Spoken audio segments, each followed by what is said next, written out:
Salut à tous, bienvenue au volant, le podcast par GMH. Si tu as envie d'en apprendre plus sur l'automobile, la Formule 1 et tout ce qui touche à l'univers de l'automobile, alors tu es au bon endroit. Alors tout d'abord, je vais un peu discuter pour vous parler un peu de ce podcast. Excusez-moi si j'ai beaucoup de blanc ou qu'il y a pas mal d'hésitations. C'est mon premier podcast, donc c'est un peu plus compliqué que faire une vidéo où là il peut y avoir plus de cuts. Donc ici, si jamais j'ai mon iPhone pour avoir un peu ce que je dois dire, parce que j'ai noté deux, trois trucs quand même, j'ai quand même préparé ce podcast, on va pas partir sur un truc où il n'y a rien du tout. Donc tout d'abord, pourquoi ce podcast? Euh, Parce que je voudrais pouvoir parler un petit peu plus à ma communauté. Que sur Instagram, je peux parler par message avec certains, mais je ne parle pas avec tout le monde. Que avec ce podcast, vous allez en apprendre beaucoup plus sur moi et je pourrais éventuellement en apprendre plus sur vous parce que justement, je vais essayer de mettre en place des choses pour que nous puissions communiquer ensemble, que ce soit par commentaire où vous pouvez mettre des commentaires et moi j'y répondrai soit par commentaire ou soit dans un prochain épisode. Mais tout ça sera détaillé correctement quand il y en aura besoin. Ensuite, je voulais faire euh, Je voulais faire un podcast parce que c'est plus naturel, je trouve. Parce que faire des réels, faire des TikTok et tout des contenus courts, bah, y a pas vraiment une vraie interaction entre vous et moi, je vais dire. Alors, j'ai décidé de faire ce podcast où bah, ça sera des contenus beaucoup plus longs, mais il y aura beaucoup plus de valeur que dans un réel, dans un TikTok, dans un YouTube Short. Donc voilà.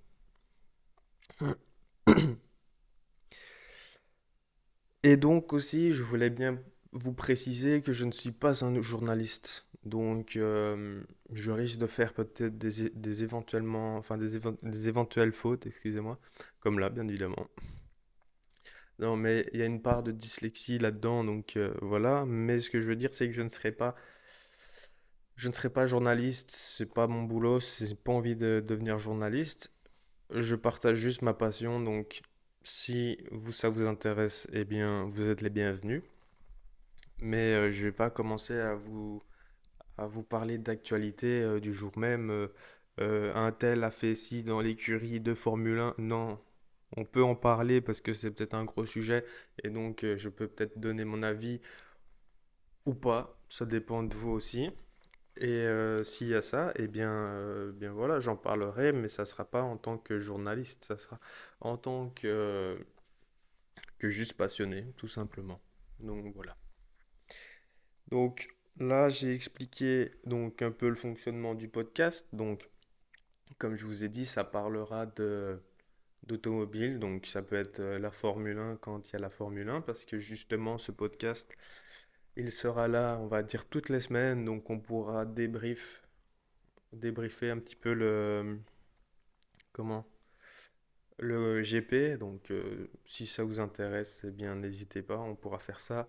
Vous pourrez mettre vos commentaires, vous pourrez mettre votre avis sur le sujet du GP et tout ça. Par exemple, ici, on va parler de celui de Bahreïn aussi. Donc, le tout premier GP qu'il y a eu, on en parlera. C'est exprès dans une partie du podcast. Tout est assez bien segmenté, on va dire. Donc, ici, c'est juste l'explication du podcast. Ensuite, il y aura mes explications sur les différents événements où je serai en 2024, pour ceux que ça intéresse. Ensuite, je vais expliquer mon projet. Donc, tu n'es peut-être pas censé savoir, je ne sais pas, que j'ai créé ma marque de vêtements. Donc, je vais parler de tout ça quand il le faudra. Ensuite, parler un peu de l'actu automobile. Et ensuite, on parlera d'autres choses si j'en ai envie d'en parler là tout de suite, enfin après. Donc voilà. Donc je reprécise que je suis vraiment pas journaliste, que je fais juste ça par passion. Et, et je partage en fait ce que je veux, donc je partagerai pas forcément toujours, toujours l'actualité. Donc c'est pour ça. Là, c'est parce que j'avais envie de parler un peu d'actu par rapport à la Formule 1, parce que bah, voilà, c'est revenu en force. Mais donc on va en reparler. Mais là, passons peut-être déjà aux explications des différents événements où je serai. Alors, je serai au Brûleur de Gomme le 31 mars. Je serai en tant que visiteur, donc comme si donc j'ai payé ma place pour y aller. Donc, s'il y a des personnes là-bas qui me croisent, bien, vous êtes les bienvenus pour venir discuter ou quoi.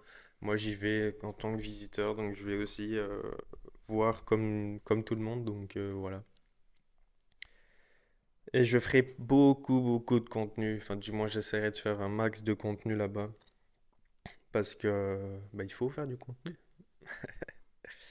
Puis ensuite, je serai au GP de Spa-Francorchamps le 26 et le 20, 26, 27 et 28 juillet. J'y vais aussi comme visiteur, comme tout le monde, je vais dire.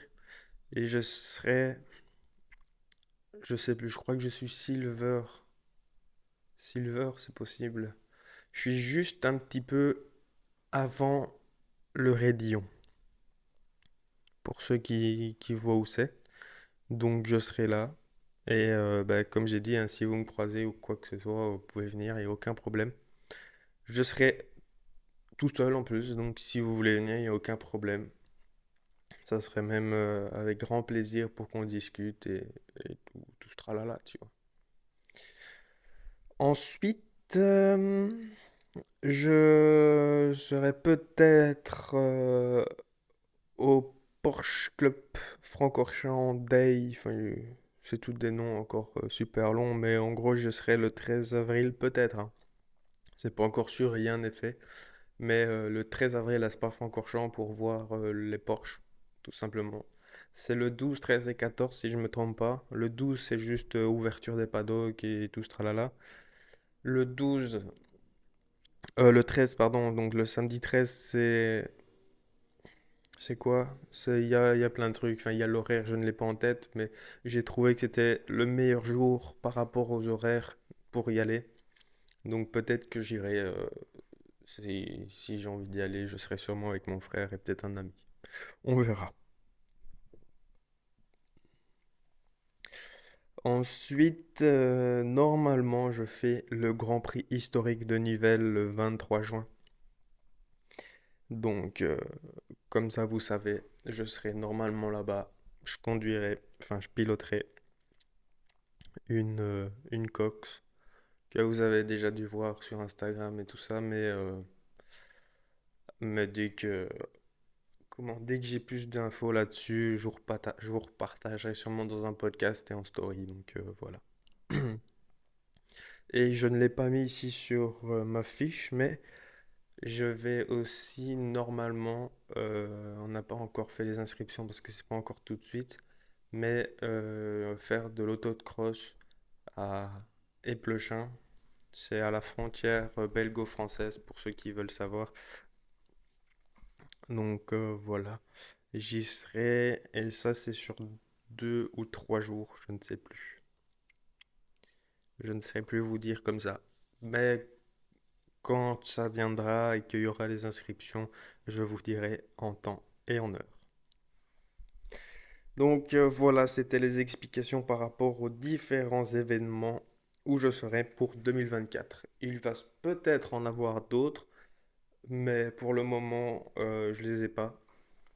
Donc autant juste laisser ça et puis après on verra ce que ça peut donner quand il y en aura d'autres. Dans tous les cas, comme je vous ai dit, ça sera sur Instagram ou ici, tout simplement. Alors, parlons maintenant du Grand Prix de Bahreïn. De Bahreïn. Plus les petites actualités. Donc, vous avez compris de quoi je parlais, hein.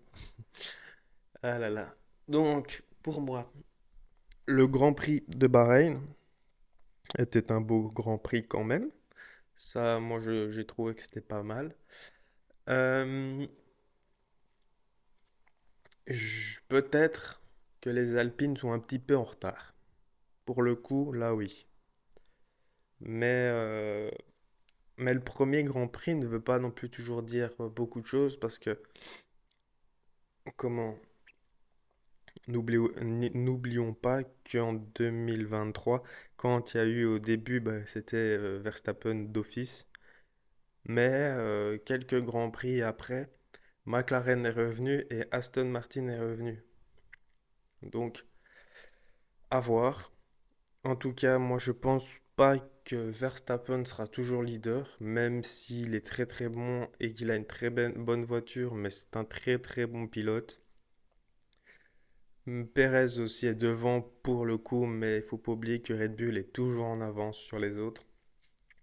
Donc ça joue énormément, mais je pense que Ferrari est pas très loin et peut très bien revenir très très vite. Si, comment, si on arrive à régler le problème que Charles Leclerc a eu, parce que Charles Leclerc a eu des problèmes de frein en fait, c'est pour ça. Je n'ai pas la grille. C'est vrai, ça que j'ai pas pris la grille de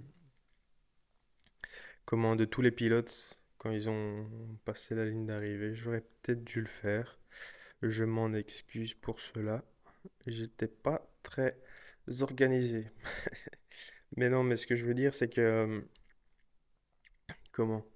Charles Leclerc a eu pas mal de problèmes et comment il y a eu pas mal de personnes qui ont aussi des petits problèmes au niveau de la vitesse avec le frein. Je ne sais pas pourquoi, j'imagine qu'il y avait sûrement du vent de ce que j'ai entendu des commentateurs.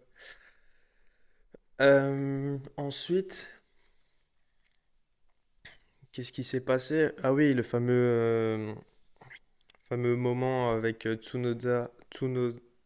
ah putain, oh, merde, vous m'avez compris avec qui, et Ricardo, qui, je sais pas ce qui s'est passé, Tsunoda, il a commencé à s'énerver, je sais pas trop ce qui s'est passé.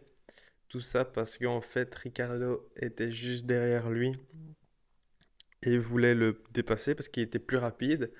Et il disait non, non, non, non, c'est moi et tout. Parce qu'en fait, si vous voulez, il était derrière, derrière quelqu'un d'autre dont je n'ai plus en tête. Et en fait, ben, Daniel, il allait beaucoup plus vite et du coup, il pouvait le dépasser. Et puis quand il l'a dépassé, c'est parti. Mais voilà, là, dans les radios, c'était n'importe quoi. Donc voilà. Ensuite, qu'est-ce que j'ai encore mis? J'ai mis quoi encore? Ah oui, bah oui, il faut parler de l'actualité aussi d'un peu de la F1. Mais, euh, donc pour ceux qui ne savent pas, c'est Max Verstappen premier, puis Checo Pérez deuxième, et ensuite c'est Sainz pour le podium. Euh, donc voilà, on va venir voir juste ici ce que ça donne au niveau. Je n'ai pas en fait. Ah, il n'y a pas. C'est ça que je me disais bien. Donc moi je suis avec l'application comment de la F1, mais je vois qu'elle n'est pas à jour. Ah mais non, c'est moi qui n'ai pas de Wi-Fi. Mais ici il n'y a pas beaucoup de Wi-Fi, donc je ne l'aurai pas. Excusez-moi pour cela. Euh, Revenons à nos moutons. Voilà, l'actualité de Christian Horner. Ah là là. Moi, j'aimerais bien avoir votre avis dans les commentaires par rapport à ça. Parce que moi, mon avis là-dessus, je ne le défends pas et je ne suis pas contre lui, rien du tout. Je suis juste neutre. Mais ça me fait un peu rire quand même qu'on parle de cette actualité-là au début du lancement de la Formule 1 2024. Pour justement, moi c'est mon avis, c'est pour un peu, comment, chambouler un peu l'équipe Red Bull pour qu'il y ait moins cet aspect, comment, qui sont tous ensemble et qui réussissent en fait. Et, euh, et donc, vu que c'est le patron, eh bien comme ça, on peut mettre tout le monde dessus. Et si tout le monde est contre lui, ben lui, il va se sentir obligé de démissionner. Qui veut dire démissionner veut dire que les stratégies seront bien un peu différentes et voilà, donc ça sera pas la même chose que s'il il avait été là. Et donc, je sais pas, moi je suis l'entre-deux parce que quand on dit qu'il y a eu comme un comportement inapproprié, pour moi ça veut pas forcément dire, vous voyez, quand on entend comportement inapproprié, tout de suite on pense à attouchement, euh, comment plein de choses avec le féminisme et tout ça. Donc pour moi je pense, enfin tu vois, c'est un peu délicat de parler de ça, mais si ça tombe, ça peut juste être Christian Horner qui dit juste qu'elle a fait du mauvais boulot, mais d'une façon moins polie, et tout simplement. Et c'est aussi un comportement inapproprié. Et puis après, bizarrement, il y a un mail avec toutes les conversations qu'il y a eu avec Christian Horner et je sais plus c'est qui, c'est la femme avec qui, soi-disant, tout ça s'est passé. Je sais pas plus que vous, je sais pas vraiment si c'est vrai ou pas, donc c'est pour ça que je mets des guillemets quand je parle. Mais plutôt, euh, mon- ça pour moi, je pense que ce genre de truc peut être vite fake, ou il suffit que ce soit quelqu'un d'anonyme qui a envoyé ça. Et maintenant, n'oublions pas qu'avec l'IA, on sait faire beaucoup de choses. Donc, je pense qu'il faut faire très attention à ça et ne pas prendre tout à la lettre et penser que tout est vrai. Moi, j'aimerais penser que c'est faux parce que, enfin, je sais pas, ça me paraît un peu bizarre quand même comme histoire, mais voilà, s'il a fauté, c'est tout, c'est comme ça. Mais ça me paraît un peu bizarre quand même cette histoire.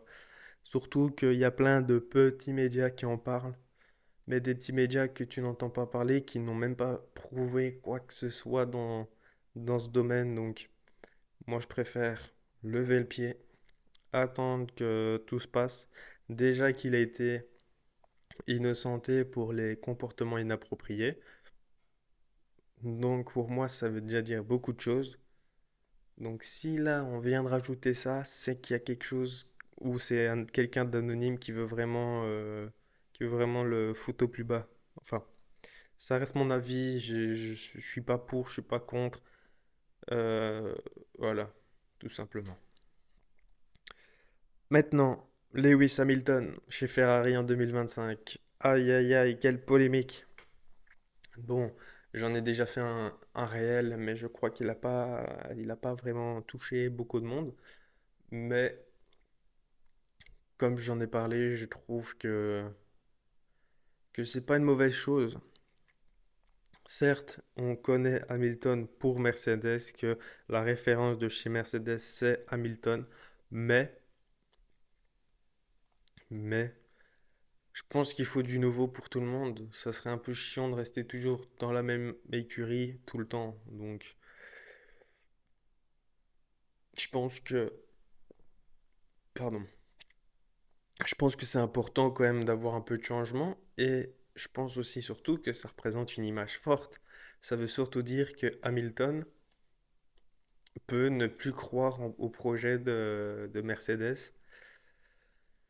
et ne fait plus confiance à Mercedes. Ça peut être ça, comme ça peut être aussi le fait qu'il veut arrêter sa carrière et que peut-être que pour lui, arrêter sa carrière, c'est arrêter chez Ferrari parce que c'est Ferrari est prestigieux. Enfin, quand on parle de Formule 1, tu demandes à quelqu'un qui est novice, il va dire, tu lui demandes il y a quoi comme écurie dans la Formule 1, très souvent on va te répondre Ferrari parce que c'est la plus connue, c'est emblématique.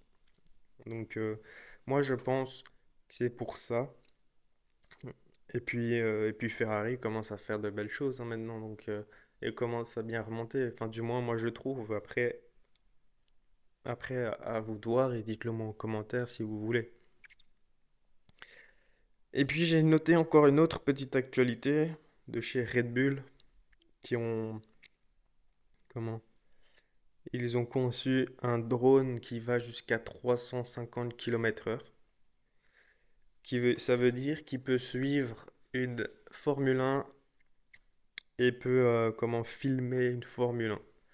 De ce que j'ai retenu, le drone peut durer 7 minutes à voler jusqu'à 350 km/h. C'est beaucoup quand même, hein. Je trouve quand même que 350 km/h avec un drone, tu te le prends dans la tête, t'es mort par contre, hein. Là, t'es KO, t'es couché au sol direct là. Enfin voilà, j'avais cette petite info, peut-être un peu inutile si ce que vous pensez. Mais moi je trouve que ça peut être intéressant parce que je pense qu'ils veulent comment le développer pour le mettre avec Liberty Media. Donc Liberty Media est le déteneur, je sais pas si ça se dit, mais déteneur de la Formule 1, donc de tout ce qui est média de la Formule 1. Donc c'est pour ça qu'on peut voir la Formule 1, mais c'est eux qui détiennent tous les droits en fait. Et donc pourquoi pas essayer de voir avec eux pour justement filmer les GP avec ça. À voir, bien évidemment. Bah, là j'ai fini avec le debriefing du Grand Prix de Bahreïn. De Bahreïn. Donc maintenant on va parler un petit peu de mon projet, de ma marque de vêtements. Donc si tu n'es pas au courant, j'ai créé une marque de vêtements qui s'appelle Track Limit.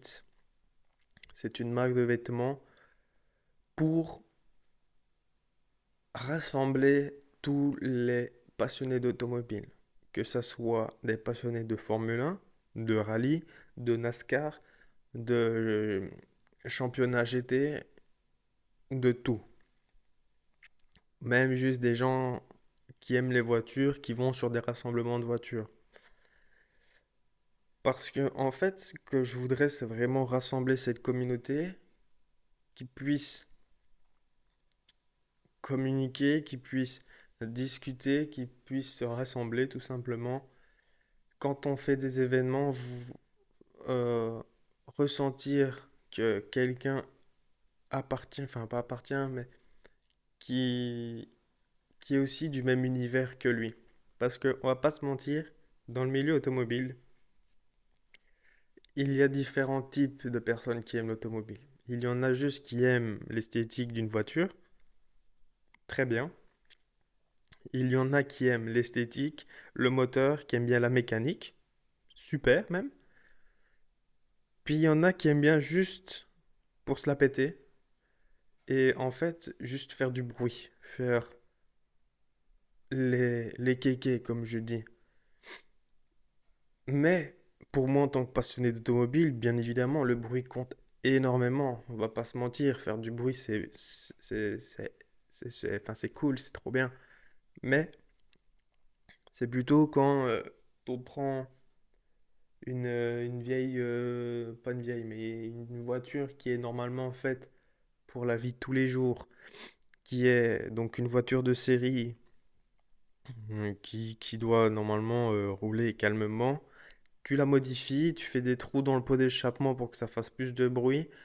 Tu viens mettre comment une lame avant, un diffuseur pour rien parce que ça va rien changer à ta voiture. Je trouve ça un peu bah, nul en fait.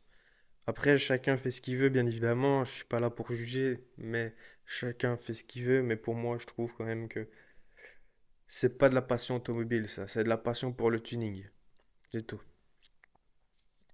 Même si maintenant, comment tout le monde fait du tuning, on va pas se mentir, mais il y a du beau tuning comme du moins beau. Dans les années 2000, c'était vraiment le bon gros tuning comme on le voit, que moi je suis pas trop fan, mais chacun ses goûts, bien évidemment. Que maintenant, le tuning de maintenant, par exemple, c'est on va prendre une M4, on va lui rajouter des belles jantes chromées ou des trucs comme ça. Plus un beau diffuseur, il y a déjà un diffuseur dessus, mais on le change juste parce qu'il est un autre, parce qu'il est plus beau, parce il y a un petit peu plus de technique.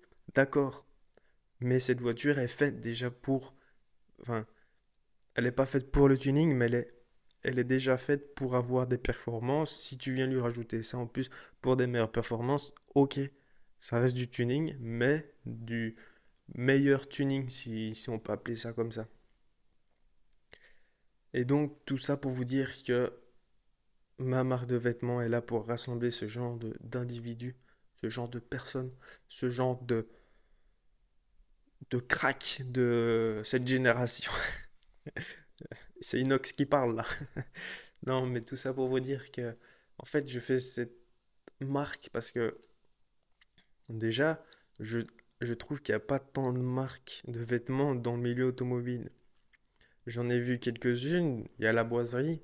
La boiserie, oui, c'est dans l'automobile, mais c'est très développé sur ses délires à lui. Ce qui est très bien, j'aime bien, j'adore la boiserie, moi, c'est un de mes modèles même, pour vous dire. Et encore, moi, je l'appelle pas la boiserie parce que la boiserie, c'est la marque de vêtements, mais je parle en tant que individu, en tant que homme. Moi, je l'appelle Lucien parce que c'est son prénom, donc c'est pour ça. Ensuite, il y a des marques de vêtements, mais c'est souvent les marques de pilotes, les marques comment, d'écuries de Formule 1, les marques de voitures, justement. Donc,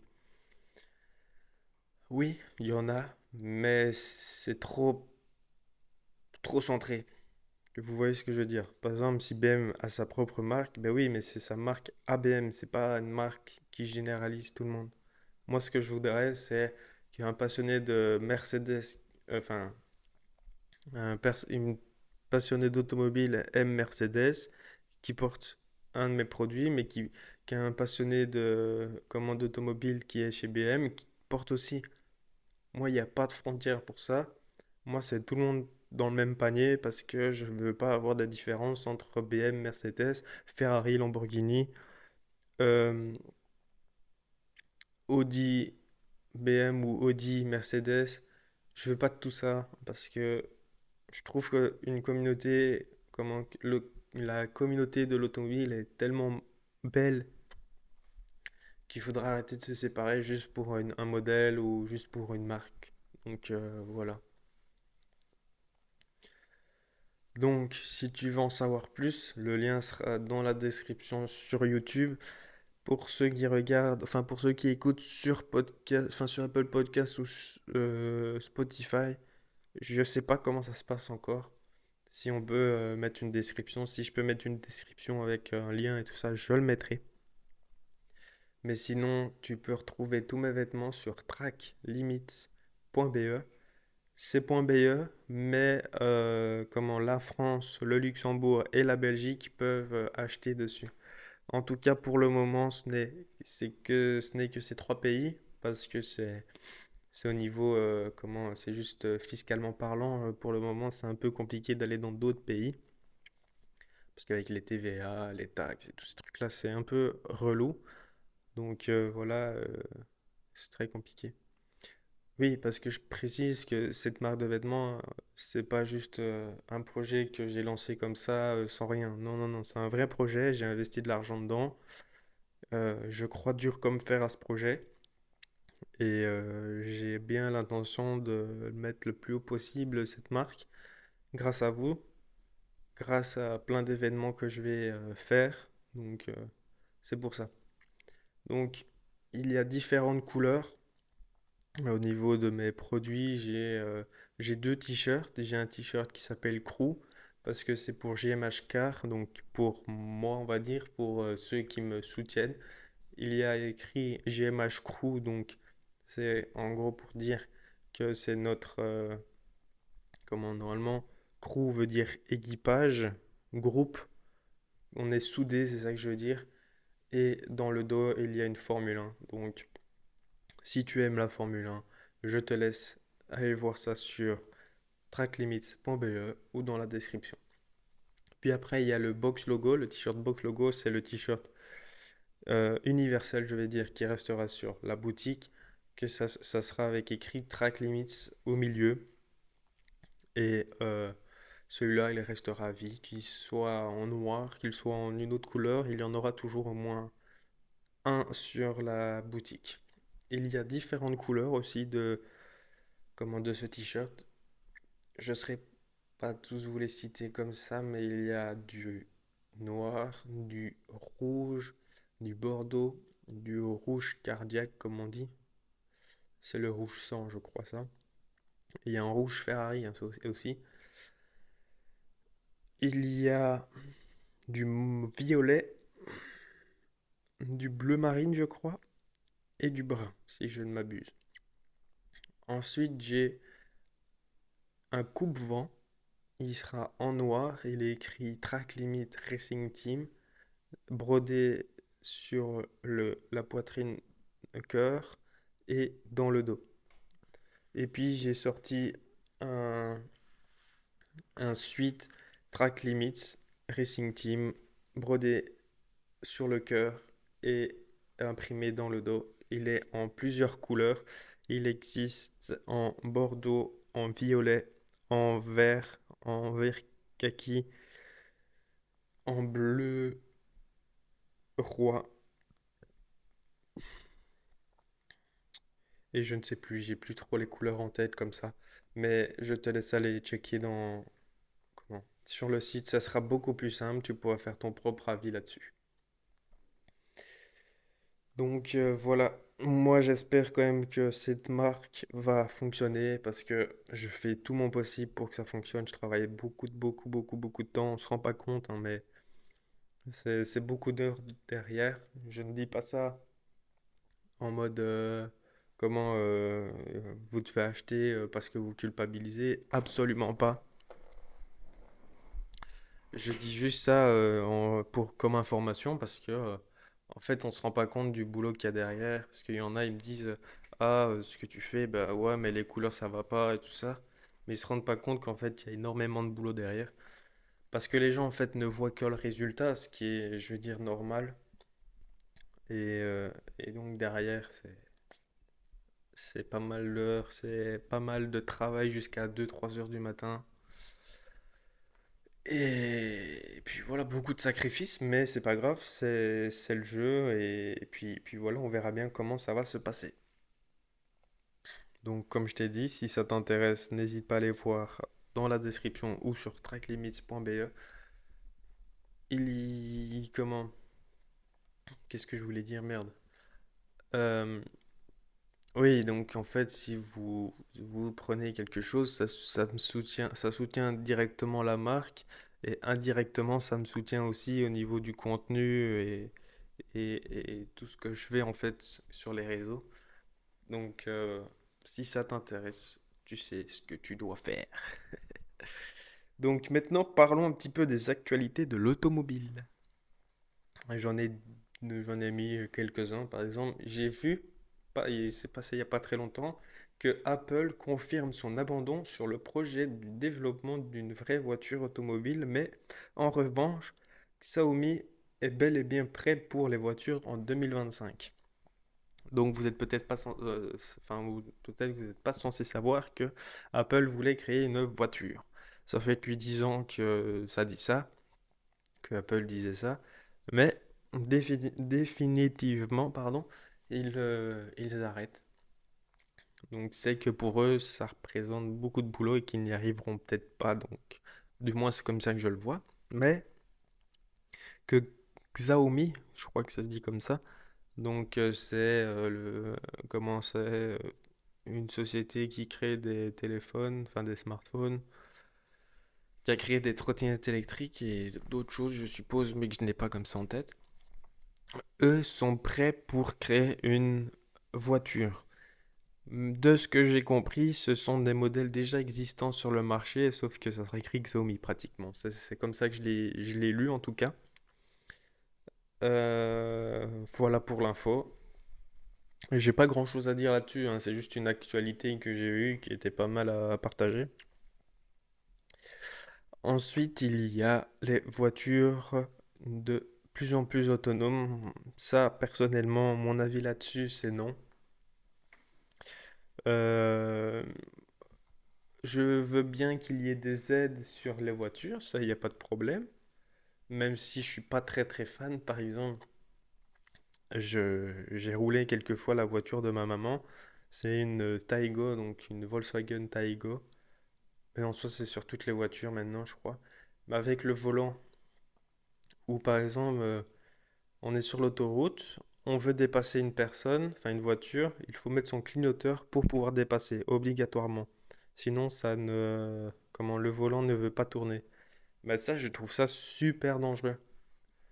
Parce que, bien sûr, tu sais tourner si tu forces, mais il faut forcer. Et sur le moment, enfin, ce que j'ai envie de dire, par exemple, tu as une voiture en face qui freine très vite pour peut-être rien ou parce qu'il y a quelque chose, enfin bref, elle freine.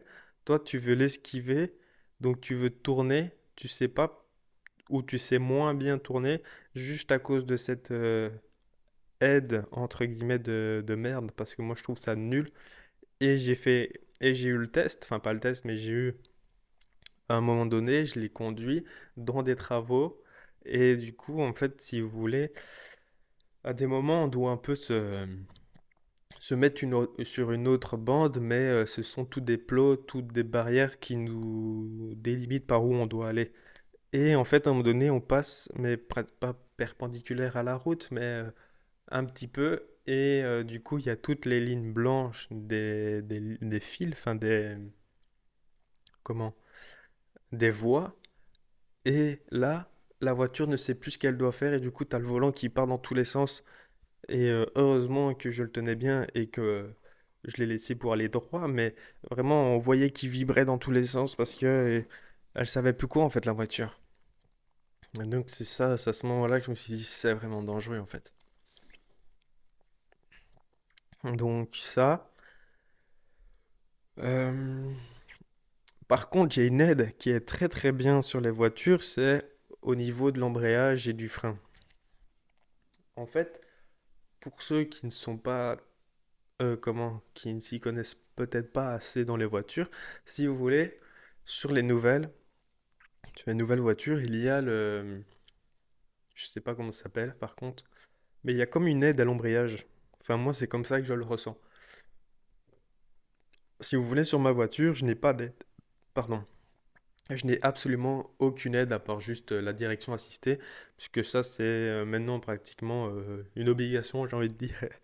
Mais moi je n'ai absolument pas d'aide, donc ça veut dire que au niveau de l'embrayage, ma voiture quand elle est froide en fait, elle peut pas aller, enfin les tours, minutes, tout ça c'est un peu compliqué à des moments, donc elle cale assez vite parce qu'elle a été fort bridée, parce que c'était une voiture en fait qui ne dépassait jamais les 80 km/h, donc très compliqué en fait.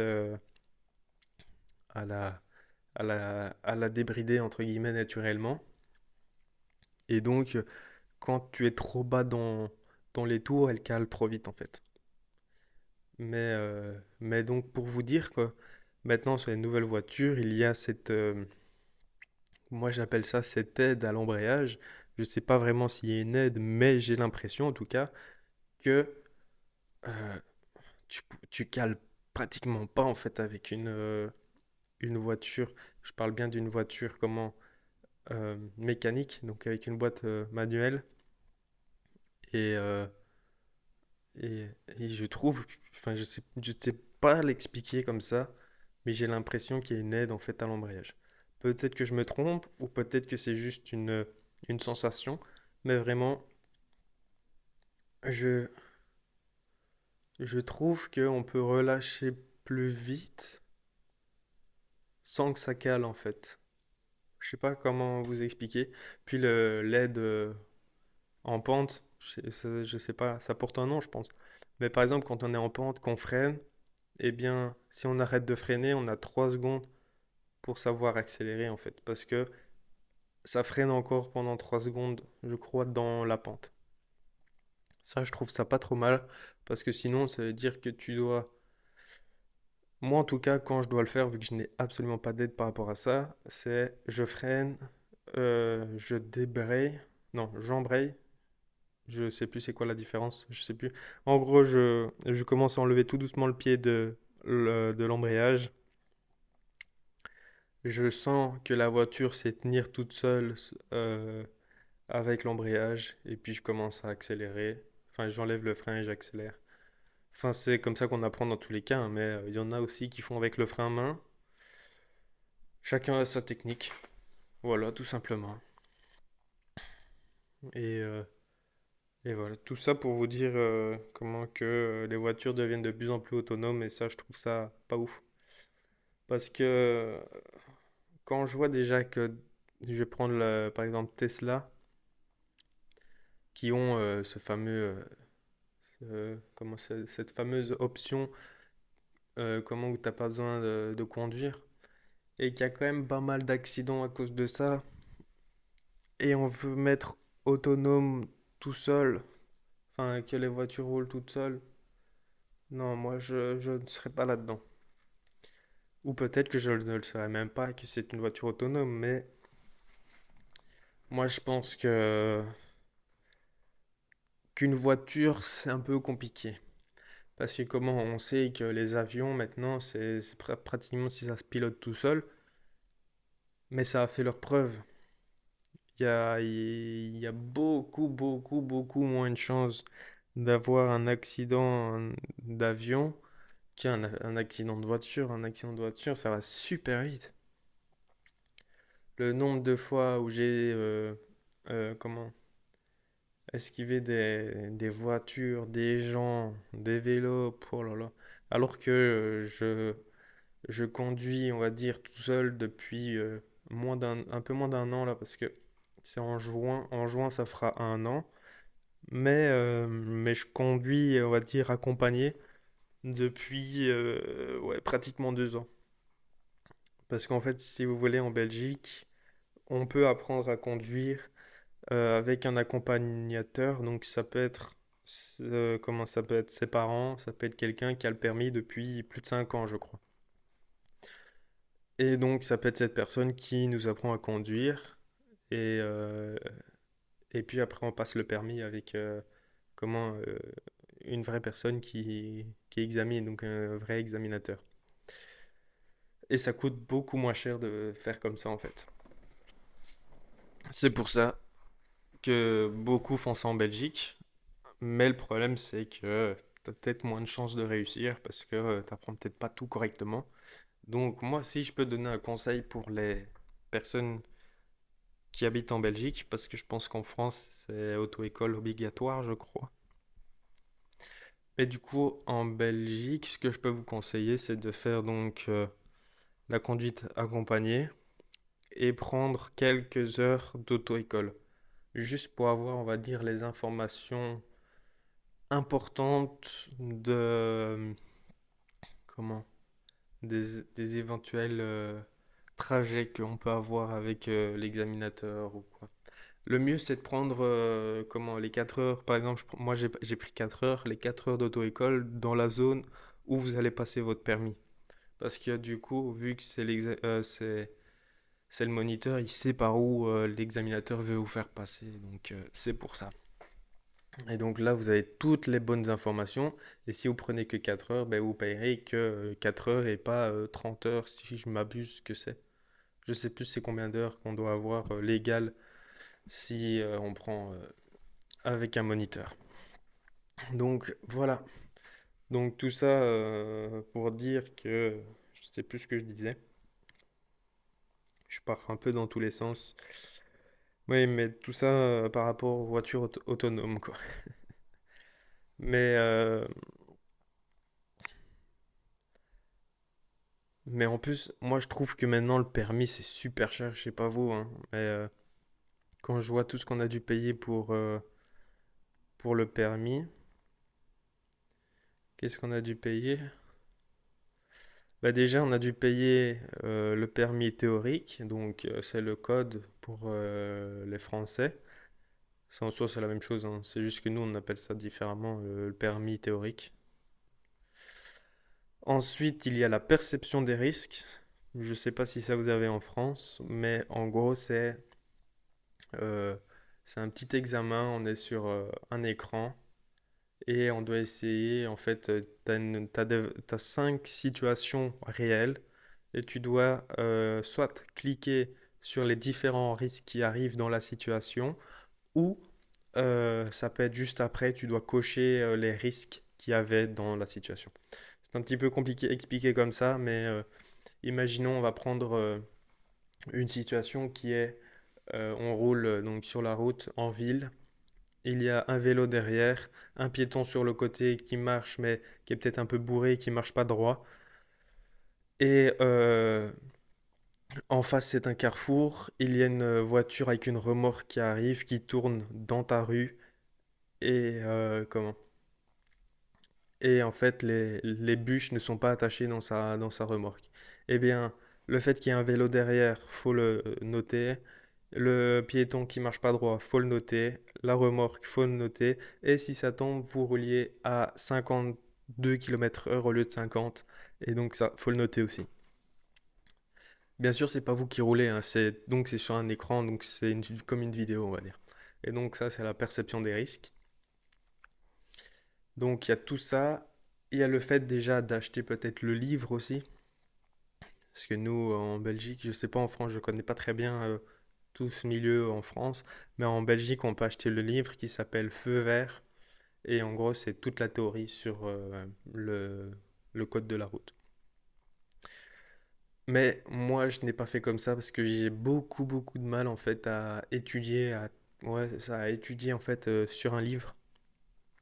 Donc moi, j'ai fait permis en poche. Donc en gros, si vous voulez, c'est une genre de formation. C'est une genre de formation de 5 heures où en fait c'est un peu du bourrage de crâne, où on vous apprend tout d'un coup, bien sûr. Ayez quand même vu un peu avant les trucs fondamentaux. Mais après, j'ai passé directement mon théorique. Et je l'ai eu du premier coup, j'ai fait 47/50, sachant que la limite c'est 41, je crois.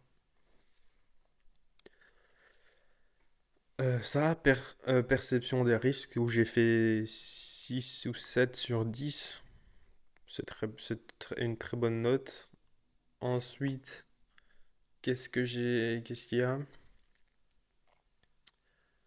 Bah, le fait de pouvoir rouler, donc il faut son permis théorique. Il faut l'acheter encore. Ouais, non, il y a beaucoup trop de frais à faire.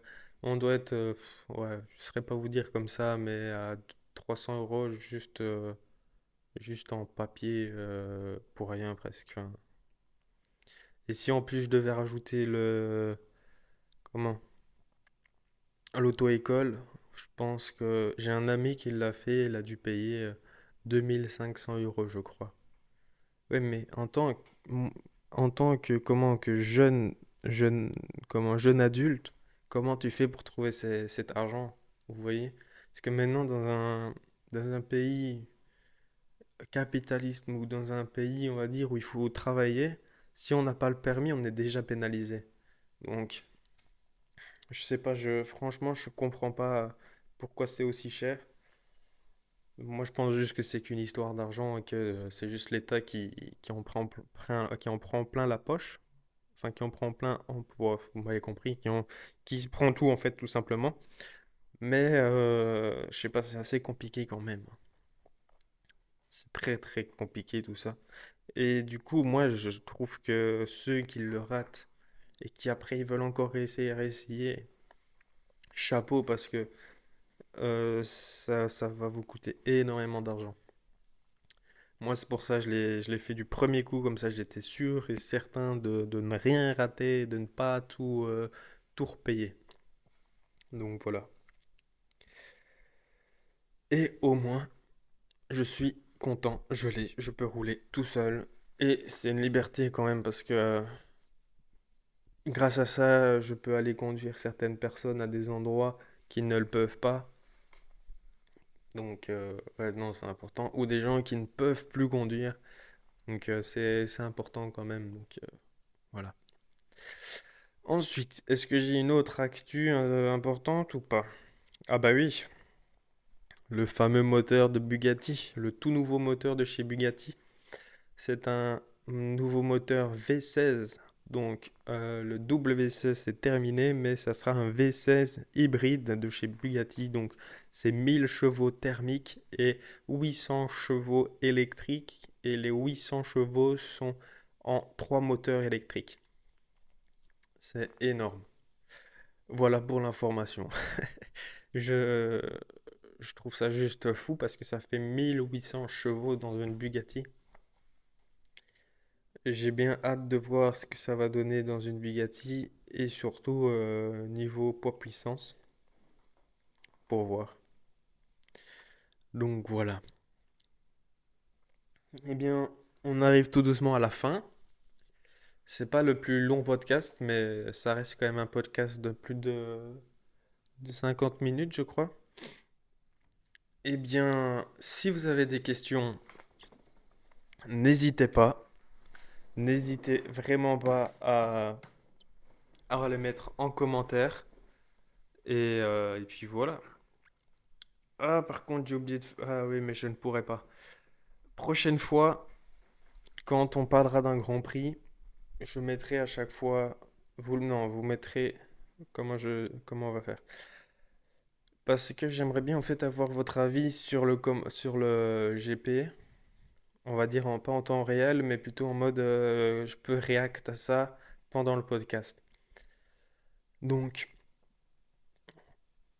soit vous le mettez dans ce podcast-ci, par exemple pour le prochain GP, si vous avez envie de mettre votre avis, vous le mettez dans ce podcast-ci dans les commentaires. Je pourrai répondre dans le prochain, qui sera sûrement le mercredi, parce que je pense que je vais les sortir tous les mercredis. Donc voilà.